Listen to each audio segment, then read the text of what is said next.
Break के बाद एक बार फिर आप सभी का स्वागत है। तो राष्ट्रीय इलेक्ट्रोपैथी दिवस पर इलेक्ट्रोपैथी सेमिनार में राजस्थान इंटरनेशनल सेंटर में राजस्थान के मुख्यमंत्री भजनलाल शर्मा लोगों को संबोधित कर रहे हैं। आपको सीधे वही लिए चलते हैं। राजस्थान प्रदेश की तरफ से आपका बहुत बहुत स्वागत और अभिनंदन करता हूं। इस कार्यक्रम में मेरे साथी उप मुख्यमंत्री सम्माननीय प्रेमचंद बैरवा जी, इस इलेक्ट्रोपैथी में मैंने देखा है काम तो बहुत करते हैं, लेकिन जिन्होंने रुचि से काम किया, मेहनत से काम किया, उसके हमारे अध्यक्ष सम्माननीय हेमंत सेठिया जी, एक बार उनके लिए भी ताली बजाएं, क्योंकि काम तो कई होते हैं लेकिन काम का आगे परिणाम उसकी रुचि देती है, और इनकी रुचि जिस तरह से है निश्चित रूप से इन्होंने इसे बढ़ाने का काम किया है। राष्ट्रीय इलेक्ट्रोपैथी सेमिनार में मुझे आमंत्रित करने के लिए मैं आपको बहुत बहुत धन्यवाद भी देता हूं। मैं इस कार्यक्रम के आयोजकों और यहाँ पधारे सभी महानुभावों को विश्व इलेक्ट्रोपैथी दिवस की हार्दिक बधाई और शुभकामनाएं भी देता हूं। दुनिया को इलेक्ट्रोपैथी चिकित्सा पद्धति देने वाले काउंट सीजर मेटी को भी मैं नमन करता हूं। काउंट सीजर मेटी जी का मानना था कि हमारा भोजन पेड़ पौधे ही है, तो रोगों की चिकित्सा भी हमें औषधीय पेड़ पौधों के जरिए खोजनी चाहिए। इलेक्ट्रोपैथी होम्योपैथी हर्बल चिकित्सा, जिसमें औषधीय पौधों के रसों के माध्यम से इलाज किया जाता है, चिकित्सा लोगों की सेवा का श्रेष्ठ मार्ग है। इलेक्ट्रोपैथी एक प्रभावी चिकित्सा पद्धति के रूप में उभर रही है। इलेक्ट्रोपैथी औषधियां विभिन्न रोगों के इलाज में प्रभावी पाई गई हैं। आज राजस्थान में हजारों रोगियों का इस पद्धति से इलाज हो रहा है। हमारे लिए गौरव की बात यह है कि राजस्थान में इलेक्ट्रोपैथी चिकित्सा पद्धति को मान्यता देने वाला पहला राज्य है। इस संबंध में विधानसभा ने राजस्थान इलेक्ट्रोपैथी चिकित्सा पद्धति विधेयक 2018 में, जैसा कि आपने देखा, पारित किया है। हमारे यशस्वी प्रधानमंत्री सम्माननीय नरेंद्र मोदी जी के नेतृत्व में भारत निरंतर प्रगति पर है। नए एम्स खोलने के साथ ही आयुष मंत्रालय के माध्यम से नई आयुष पद्धतियों का विकास भी किया जा रहा है। हमारे प्रधानमंत्री जी ने योग और स्वस्थ जीवन शैली के लिए और उसके माध्यम से मानवता को निरोग और स्वस्थ रहने का संदेश दिया है, और मैं मानता हूं यह संदेश पूरी दुनिया के अंदर है, और आप देख रहे हैं उसका जिस तरह से पूरी दुनिया में प्रभाव है। भारत प्राचीन काल से ही कई पारंपरिक वैकल्पिक चिकित्सा पद्धतियों की संस्कृति का केंद्र रहा है। पारंपरिक चिकित्सा पद्धतियों के माध्यम से यूनिवर्सल हेल्थ कवरेज हासिल करने में मदद मिल रही है। आजादी के अमृत काल में हमें देश को स्वास्थ्य के क्षेत्र में अग्रणी बनाने की दिशा में प्रयत्न करने हैं। विकसित भारत संकल्प यात्रा हमारी, जो आज राजस्थान में नहीं पूरे देश के अंदर चल रही है, उसका उद्देश्य दोनों स्वास्थ्यों की तरफ है। एक स्वास्थ्य वो भी है जो पंडित दीनदयाल उपाध्याय जी के अंत्योदय से निकल करके आता है। उस अंतिम व्यक्ति जिसको आवश्यकता है, जिस योजना का पात्र है, वो योजनाएं उस व्यक्ति तक पहुंचे, उसका स्वास्थ्य ठीक हो। इसलिए हमारी ये भारत विकसित संकल्प यात्रा। दूसरा, हमारा आयुष्मान भारत को लेकर के हमने जो काम किया है, उसमें अगर आप देखेंगे 33 लाख से अधिक आयुष्मान कार्ड के लिए केवाईसी की जा चुकी है। 70,000 से अधिक आयुष्मान कार्ड हमने जारी किए हैं। इस इलेक्ट्रोपैथी सेमिनार में विशेषज्ञों के बीच में विचारों के आदान प्रदान से इस शिक्षा पद्धति को और आगे बढ़ाने की आवश्यकता है। मैं आपसे इतना कहना चाहता हूं कि इस पद्धति में राजस्थान सरकार जितना सहयोग आप चाहते हैं, जितना सहयोग आपके मन की इच्छा है, अब क्योंकि ये क्षेत्र ऐसा है कि लोग स्वास्थ्य की ये कहावत है कि कैसा भी हो लेकिन व्यक्ति के घर में कुछ नहीं है लेकिन उसको स्वास्थ्य की आवश्यकता है तो वो कहीं से भी लाए लेकिन स्वास्थ्य ठीक रखता है। और ये ऐसी पद्धति है, मैंने देखा था एक संत थे गांव में, वो दवाई देते थे, वो सुबह निकलते थे, शाम को मरीज आते थे, सुबह निकलते थे जल्दी, 2-2 3-3 घंटे में जंगल में से निकल करके आते थे। लोग उनसे कहते थे कि हमको आप ये बताइए क्या है, तो वो कहते थे कि दवा दवे की होती है। और वो उनको जंगल में जैसे ही कोई बीमार व्यक्ति आता था वो जाते थे, घंटे 2 घंटे में लौट करके आते थे, उसको बनाते थे और उसको देते थे और उससे व्यक्ति का इलाज होता था और उससे स्वास्थ्य लाभ होता था। सुबह उनके पास लाइन लगती थी। हमारी ये पद्धति बहुत पुरानी पद्धति है। निश्चित रूप से उस पद्धति को आगे बढ़ाने का आपने काम किया है। हमारी सरकार कटिबद्ध है अच्छे काम के लिए, स्वास्थ्य हमारा ठीक प्रकार से रहे। मैं तो आपसे एक और मैं निवेदन करना चाहता हूं कि इस क्षेत्र में देश के अंदर कहीं और भी अगर हम इसको बढ़ाने का काम कर सकते हैं, ऐसे हमारे कुछ इस पद्धति के जानने वाले व्यक्ति अगर हों तो उनकी भी एक सेमिनार बुला करके इस पद्धति को आगे बढ़ाने का काम आपके माध्यम से हो सकता है। क्योंकि जब राजस्थान ने पहला काम ये किया है तो इसमें अग्रणी बनके और भी हम काम इसमें करें, इस आशा और विश्वास के साथ आप सभी ने मेरे को बुलाया। बहुत बहुत धन्यवाद। जय हिंद, जय भारत।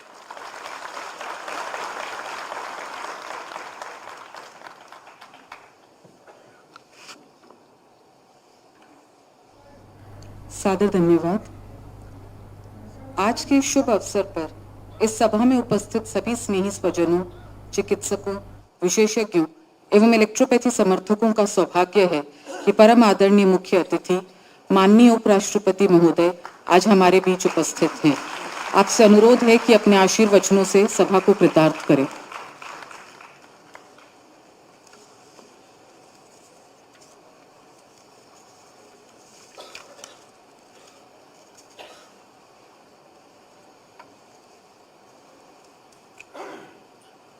आप सभी को नमस्कार।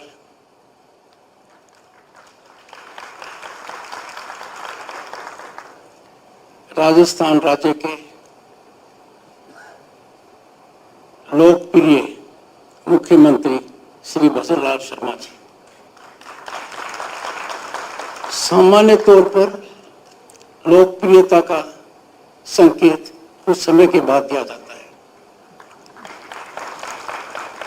और पूत के पैर तो पालने में दिख जाते हैं।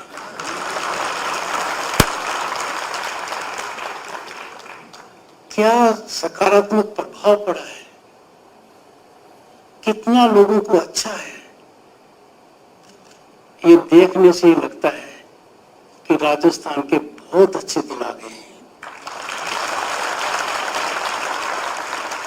और यहाँ की प्रगति निरंतरता से राजस्थान को देश का सर्वश्रेष्ठ प्रांत बनाएंगे। सरलता से पूरी तरह प्रभावित माननीय मुख्यमंत्री जी अपने 2 उप मुख्यमंत्रियों के साथ जब मुझसे मिलने आए तो कहा, मैं तो आपको बहुत पुराना जानता हूं। मैं अचंभित रह गया। बोला, एक ऐसा मुकदमा था 30-32 साल पहले और वो दीवानी मुकदमा था, let me put it right, कोई फौजदारी मुकदमा नहीं था। उसमें आपने हमारी मदद की थी और वो व्यक्ति का मुकदमा नहीं था, एक बहुत बड़े वर्ग का मुकदमा था। तो मैंने सोचा वकील रहने के फायदे तो कई हैं, हेमंत सेठिया जी ने बहुत जल्दी इनको चार्टर दे दिया।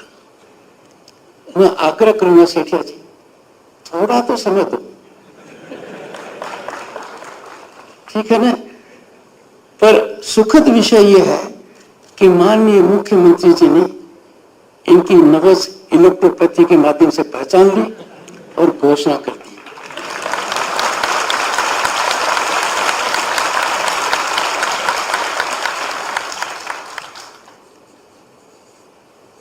मेरा संवाद प्रेमचंद जी बैरवा जी से विचित्र परिस्थिति में हुआ।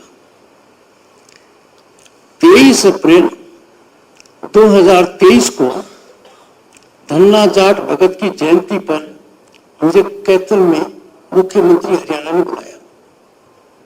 बहुत शानदार कार्यक्रम रहा। उस इलाके में धन्ना जाट की बहुत मान्यता है। पर मुझे लगा कि राजस्थान में इनका जन्म हुआ है, वहां का निमंत्रण मुझे मिलने में आपने बहुत सहायता की। और 23 सितंबर 2023 का दिन निश्चित किया गया, पर एक संकट आ गया। संकट मोचक में आप ही बने। संकट यह आ गया कि तत्कालीन सरकार ने कहा कि यहां पर हेलीकॉप्टर उतर नहीं पाएगा। स्वाभाविक है, लोग चाहते हैं कि अपने, और मैं प्रशंसा करूंगा कि जिलाधीश महोदय स्वागत भी करें और अपेक्षा भी रखते हैं। इन्होंने बहुत बुद्धिमत्ता दिखाई। एक किसान को तैयार किया और किसान ने जिलाधीश को लिख कर दे दिया, मेरे खेत में 3 नहीं 15 हेलीकॉप्टर भी आ सकते हैं।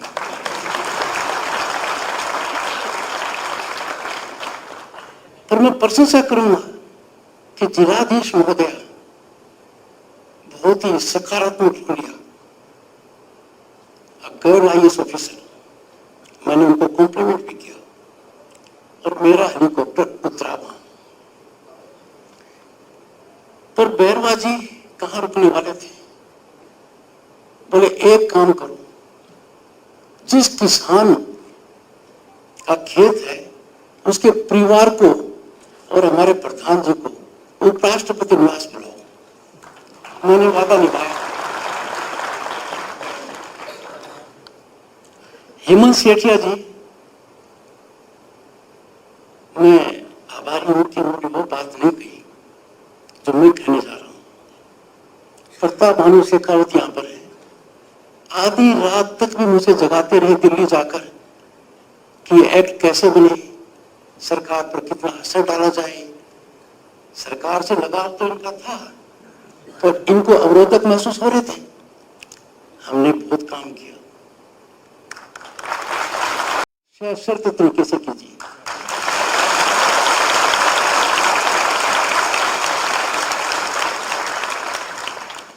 आपके यहां से सांसद रामचंद्र बोहरा जी और चूरू के सांसद श्री राहुल कुशवाहा जी, मेरे साथ आए। मैंने कहा इस कार्यक्रम में आपका क्या लेना देना है? तो नेता तो चूकता नहीं है ना। बोले सेठिया जी चूरू जिले के हैं। अरे मैंने कहा नाता हेमंत जी से नहीं, इलेक्ट्रोपैथी से रखना है। और आपके पिताजी जो पूर्व सांसद रहे हैं 4 बार, वो आजकल थोड़े बीमार हैं। इलेक्ट्रोपैथी का फायदा लीजिए और इनको चूरू का न मानकर इलेक्ट्रोपैथी का चैंपियन मानिए।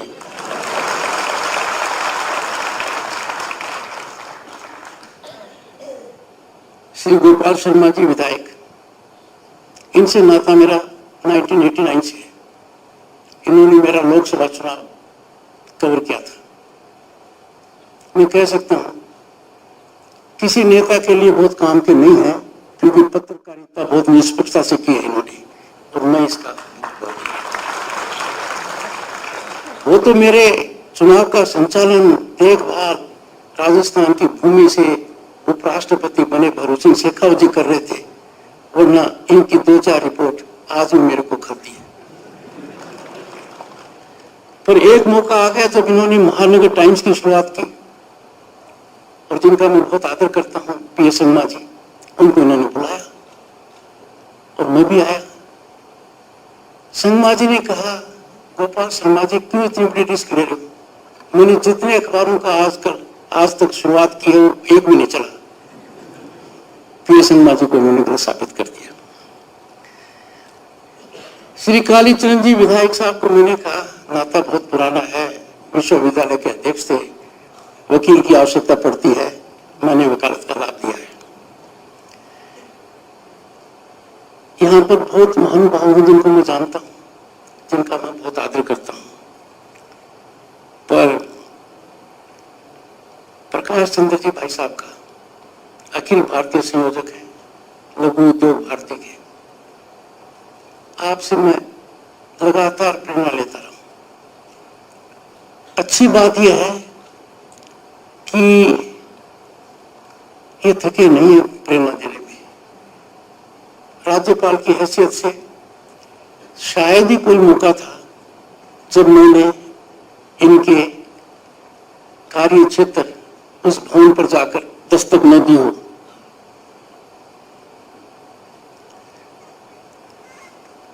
और अनुशासन, तीव्रता, आक्रोश रहित बात पर बिना मिलावट के कहना आसानी से आम आदमी को हजम नहीं होती है, पर मुझे पिछले 20 साल से आदत पड़ गई है और हजम कर लेता हूं और फायदा भी लेता हूं। डॉक्टर रमेश अग्रवाल जी, आपकी वजह से मुझे इसी सप्ताह में यहाँ आने का सौभाग्य मिलेगा। क्षेत्र संचालक जी हैं, बहुत सिंपल है, सरल स्वभाव के हैं, और मैंने देखा है अक्सर कि सरल स्वभाव, lack of arrogance, lack of throwing weight, dropping names, जब ये नहीं होता है तो पता लगता है कि आदमी 24 कैरेट का है। बाकी जितने भी महानुभाव हैं, मैं उन सबका कृतज्ञ हूं कि मुझे आप सबके सामने आज आने का सुअवसर मिला है। आप सभी को नव वर्ष की शुभकामनाएं। आप स्वस्थ रहें, आपका जीवन मंगलमयी हो और सार्थक हो, ये मेरी कामना है। 11 जनवरी को जो दिवस था, इलेक्ट्रोपैथी दिवस, उस पर सभी का अभिनंदन और बधाई। हम ऐसे कालखंड में हैं कि हमें कुछ बातों की ओर ध्यान रखना पड़ेगा। वो हमारे रीढ़ की हड्डी के है, spinal strength of our great nation. Bharat में दुनिया की 1/6 ह्यूमैनिटी रहती है। हमारी जो व्यवस्था है, दुनिया में इसका कोई मुकाबला नहीं है। तो मैं ये कहना चाहूंगा, राष्ट्रवाद और भारतीयता को आप सदैव समर्पित रहें, ये मेरी आकांक्षा है, अभिलाषा है। और इसको मैं अक्सर बच्चों से कहता हूं, and they appreciate it. It is not an option, it is non negotiable. यही एक रास्ता है हमारे भारत को बहुत महान बनाने का, और उस रास्ते पर भारत निर्भरता से अग्रसर है। देश हित को सर्वोपरि रखना हमारा दायित्व है। राष्ट्रीय धर्म और सांस्कृतिक अस्मिता को कभी आंच न आए, ये हमारा संकल्प और दायित्व होना चाहिए। कुछ लोग, भ्रमित लोग ऐसा करते रहते हैं। हम जानते हैं कि वो गलत काम कर रहे हैं, राष्ट्र विरोधी नैरेटिव को चलाते हैं। जानकार आदमी जब ऐसा करता है तो बड़ी पीड़ा होती है। कोई अर्थशास्त्री जिन्हें 10 साल तक भारत की व्यवस्था के साथ जुड़ाव रखा, और कहता है विदेश से 5% से ज्यादा बढ़ोतरी नहीं होगी, उसको कोई टोकता नहीं है, और वो बढ़ोतरी 7.6% है। तो मैं आप सबसे कहूंगा, ये समय शांत रहने का नहीं है, ये समय चुप रहने का नहीं है। if we remain silent when we should be speaking vocally, then trust me, our silence will resonate in our ears for years to come, and we will be silenced. Bharat माँ ये स्वीकार नहीं करेगी, और मेरा आग्रह रहेगा हर व्यक्ति से कि वो अपने कर्तव्य का निर्वहन वर्तमान स्थिति को देखते करे, जहां भारत का अस्तित्व है पूरी दुनिया दूसरे तरीके से मान रही है। राजस्थान विधानसभा ने तो ये पारित कर दिया, पर देश के अन्य राज्यों में ऐसा नहीं हुआ है, संसद में नहीं हुआ है। मैं हेमंत सेठिया जी को कहता हूं कि हमारी जो पार्लियामेंट्री कमेटी ऑन हेल्थ है, उनके सभी सांसदों को मैं बुलाकर आपकी गवर्निंग काउंसिल से मुलाकात कराऊंगा। पूरा प्रयास करूंगा कि आपकी बात संसद में भेजे, और यदि अगर किसी क्षेत्र में सबसे बड़ी छलांग भारत ने लगाई है तो वो स्वास्थ्य के मामले में लगाई है। प्रधानमंत्री के दूरदर्शी नेतृत्व में स्वास्थ्य मूल केंद्र रहा है, विकास का मूल मंत्र रहा है, और यही कारण है कि पहली बार देश में आयुष मंत्रालय बना, इससे पहले नहीं था।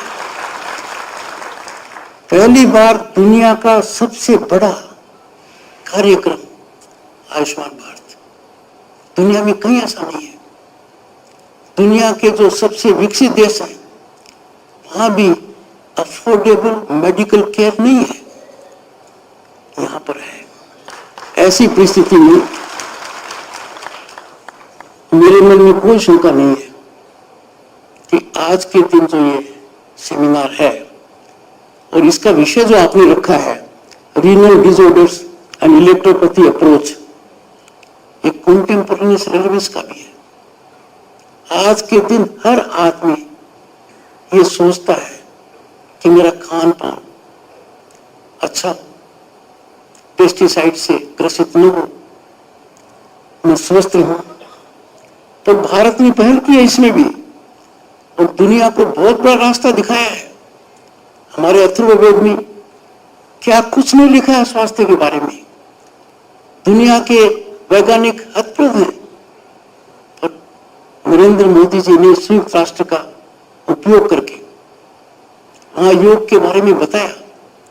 दुनिया ने सह स्वीकार किया, कम से कम समय में दुनिया के ज्यादा से ज्यादा देशों ने इसको अपनाया, और अब 21 जून को पूरी दुनिया में, दुनिया के हर कोने में योग दिवस मनाया जाता है। योग दुनिया को भारत की देन है, और गत योग दिवस पर जो राष्ट्रीय दिवस है जबलपुर में, उसमें मैं था, और हमारे प्रधानमंत्री जी विदेश में संयुक्त राष्ट्र प्रांगण में दुनिया के देशों के प्रतिनिधियों के सामने योग किया। योग कोई योग दिवस तक सीमित नहीं है, योग हर दिन का है। हमने शुरुआत की, भारतवर्ष ने शुरुआत की, दुनिया को यह रास्ता प्रधानमंत्री जी ने दिखाया। अब देखिए, मोटे अनाज की बात है, दुनिया में बहुत बड़ा चलन हो गया श्री अन्न का, पर प्रधानमंत्री जी ने दूरदर्शिता दिखाते हुए संयुक्त राष्ट्र के माध्यम से इंटरनेशनल मिलेट ईयर डिक्लेयर कराया, और कितना बड़ा बदलाव आया है। किसान की हालत तो उसमें सुधरेगी ही, बहुत सी व्यवसायिक अपॉर्चुनिटीज भी वहां से निकलेंगी, पर स्वास्थ्य की दृष्टि से ये बहुत जबरदस्त है। इलेक्ट्रोपैथी के बारे में मैंने कहा, नाम के अलावा सब ठीक है। नाम के अंदर लगता है कि कोई करंट लगेगा, पर ऐसा कुछ नहीं है। There can be nothing more natural, organic than electropathy.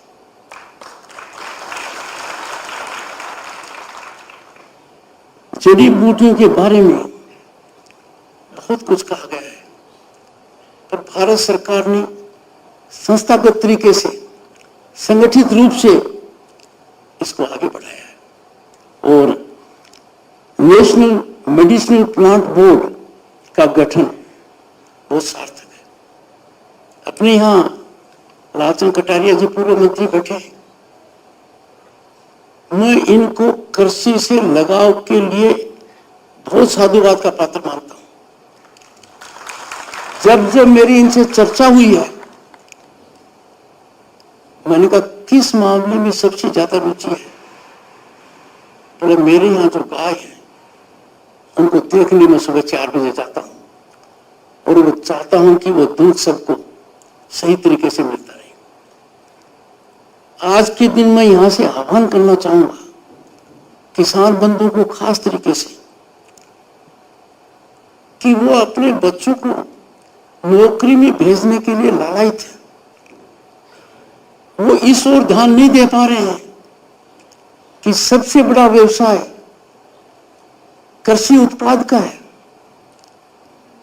दूध का जितना वैल्यू एडिशन हो सकता है, सरकार की इतनी नीतियां आज के दिन उनका फायदा उठाना चाहिए।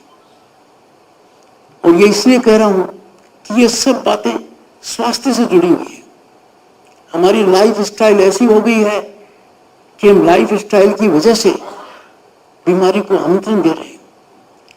हमारी इम्यूनिटी इतनी कमजोर हो गई है कि जब कोविड की महामारी आई तो राजस्थान के कई स्थानों से पैकेट बने गए, कलकत्ते में भेजे गए। कलकत्ता पुलिस ने उनको ग्रहण किया और वो सबसे ज्यादा कारगर साबित हुए। राजभवन कलकत्ता में प्रकाश जी भाई साहब, क्योंकि लघु उद्योग सा चालू कर दिया हमने, 600 से ज्यादा कर्मचारी थे। हर तीसरे दिन हम काटा देते थे, एक भी कोविड की चपेट में नहीं आया। कहने का मतलब यह है कि चमक दमक आकर्षण आवश्यकता है बड़े हॉस्पिटल्स की, मैं खिलाफ नहीं हूं, पर जो हमारी पूंजी है, हजारों साल की पूंजी है, जो सार्थक है, उसको अपनाना चाहिए। और यही कारण है कि स्वास्थ्य को ध्यान में रखते हुए कितना सरकार का दूरदर्शी सोच रहा। ये साधारण बात नहीं है कि 140 करोड़ वाले देश में कोई प्रधानमंत्री तय कर ले कि हर घर में शौचालय होगा।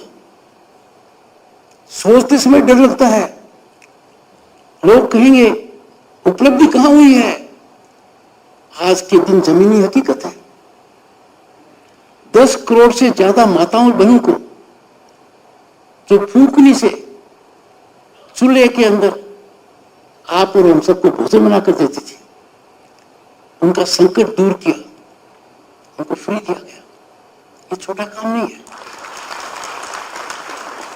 देश का प्रधानमंत्री स्वयं लाल किले से स्वच्छता अभियान की बात करे तो कुछ लोग मानते हैं कि क्या ये प्रधानमंत्री के कहने की बात है, पर कितना बड़ा असर हुआ है।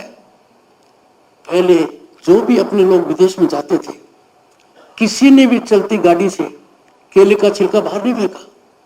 यहां आते ही अपना अधिकार समझते थे कि सड़क तो हमारी है, सड़क की जाओ और गार्बेज चाहे सो फेंक सकते हैं, आज नहीं फेंकता कोई। ये बड़ा बदलाव आया है। और ये बदलाव ही नहीं आया है, ये एक उद्योग बन गया है। How do we do it? ये सोच छोटा नहीं है। देश के मानस को बदलना ही राजतंत्र है। देश को एक दृष्टि देना यही राजतंत्र है। और आज ये सब कुछ हो रहा है। भजनलाल जी, आपको सौभाग्य मिला है, आपको भी अनायास सौभाग्य मिला है, मुझे भी अनायास मिला है। और ये चीजें जो अचानक होती है, इसमें धरती का मनुष्य और ऊपर की शक्ति दोनों एक जगह मिलती है।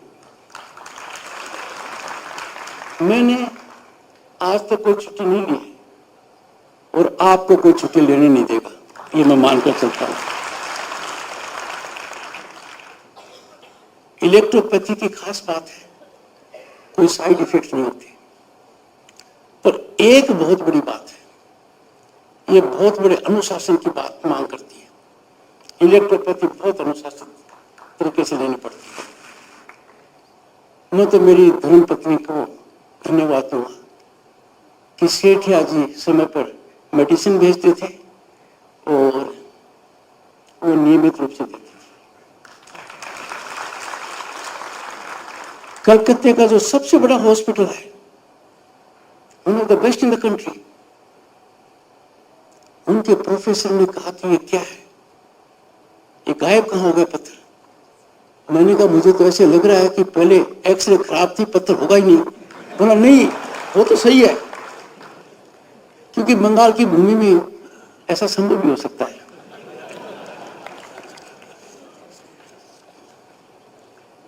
शुरू में हम कहीं भी जाते हैं, भारत का जो व्यक्ति है वो थोड़ा हिचकिचाहट में रहता है कि पता नहीं दूसरा कितना प्रतिभाशाली है।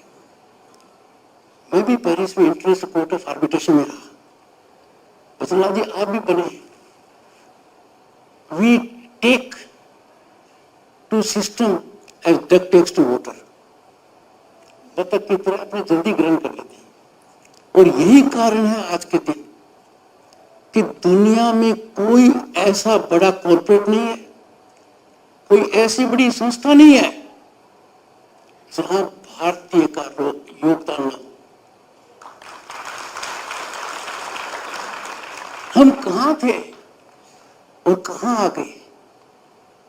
10 साल पहले दुनिया की 5 अर्थव्यवस्थाओं में जो दुनिया के लिए चिंता का कारण थे, दुनिया पर बोझ थे, हमारा नाम उनमें शुमार था। और आज इंग्लैंड को पीछे छोड़ते हुए, कनाडा को पीछे छोड़ते हुए, फ्रांस को पीछे छोड़ते हुए हम दुनिया की 5वीं महाशक्ति है। 2027-28 तक हम जापान और जर्मनी को भी पीछे छोड़ देंगे। बल्कि ये मेरा पीछे छोड़ने वाला मामला मुझे सुधार करना चाहिए। हम किसी को पीछे छोड़ते नहीं है, हम हमारा मार्ग प्रशस्त करते हैं और सबको साथ लेने की सोचते हैं। मेरी विदेशी यात्राओं का सबसे बड़ा सौभाग्य मुझे तब मिला, और G20 में खास तौर जब कहते थे कि दुनिया के सामने सबसे बड़ा संकट था पेंडेमिक, कोविड सबसे बड़ा संकट था। भारत ने अपने लोगों का ध्यान रखते हुए भी 100 से ज्यादा देशों की मदद की। वासुदेव कुटुंबकम हमारे लिए एक एक्सप्रेशन नहीं है, ये हमारा सोच है। और यही कारण है कि G20 में इसको मोटो के रूप में अपनाया गया। आज के दिन लोग कहते हैं स्काई इज द लिमिट। आज के भारत में sky is not the limit. आज के भारत में कोई लिमिट नहीं है। मुझे आश्चर्य हुआ और सुखद आश्चर्य हुआ कि एम्स के प्रतिभाशाली डायरेक्टर साहब को मैंने भोजन पे बुलाया, डॉक्टर श्रीनिवास, डायनेमिक मैन। मैंने उनको ये कहा कि आज दुनिया में डिसरप्टिव टेक्नोलॉजीज का बोलबाला है। Artificial intelligence, internet of things, machine learning, quantum computing, green hydrogen mission. उन्होंने कहा कि पिछले सप्ताह में 3 MOU कर चुका हूं,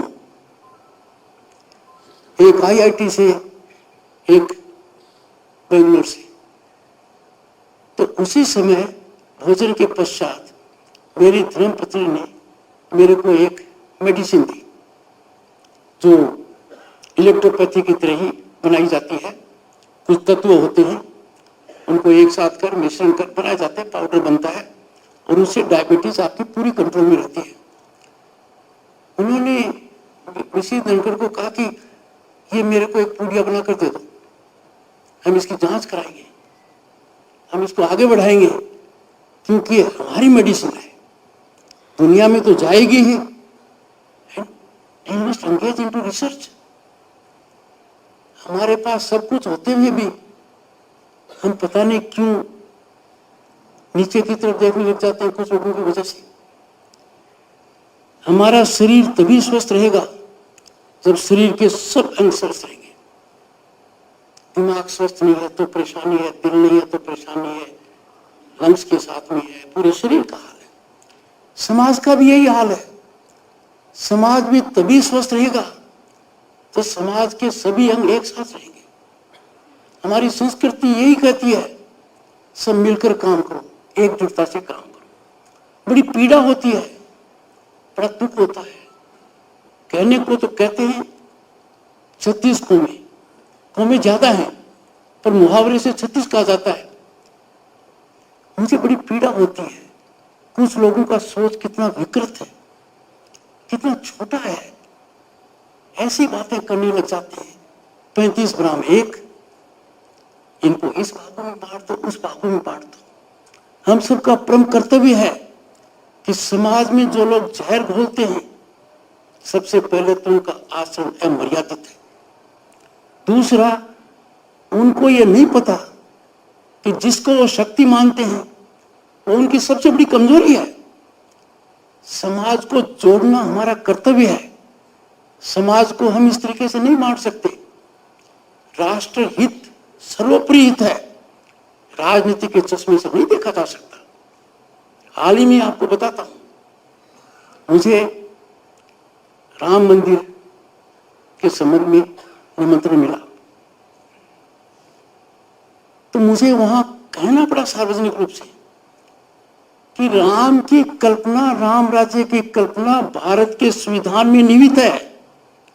संविधान के निर्माताओं ने इसको पराकाष्ठा पर रखा है।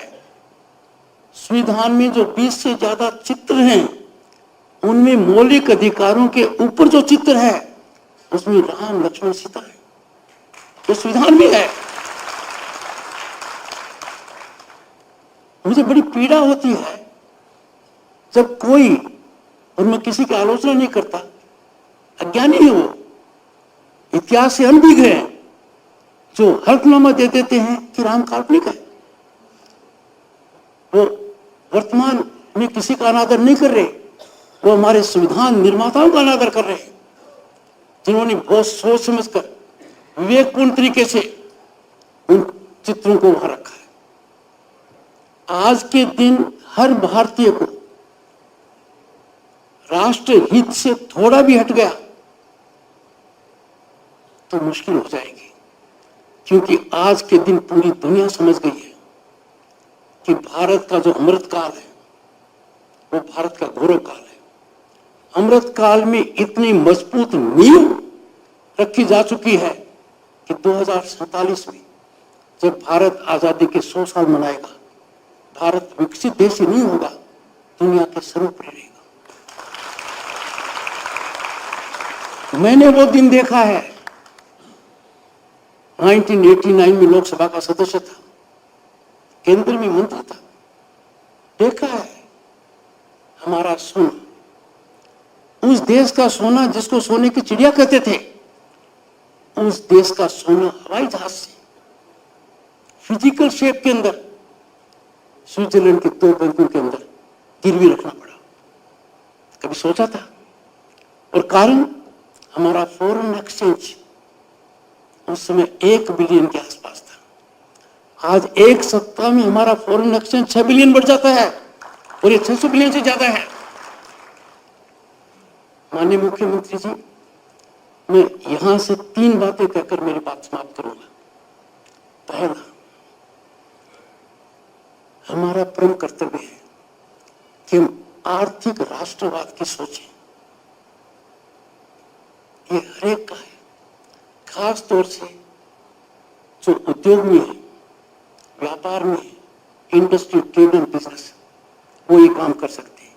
हम विदेशों से दिए मंगाएंगे, कैंडल मंगाएंगे, फर्नीचर मंगाएंगे, कर्टेन मंगाएंगे, वो चीजें मंगाएंगे जो यहां बनती हैं।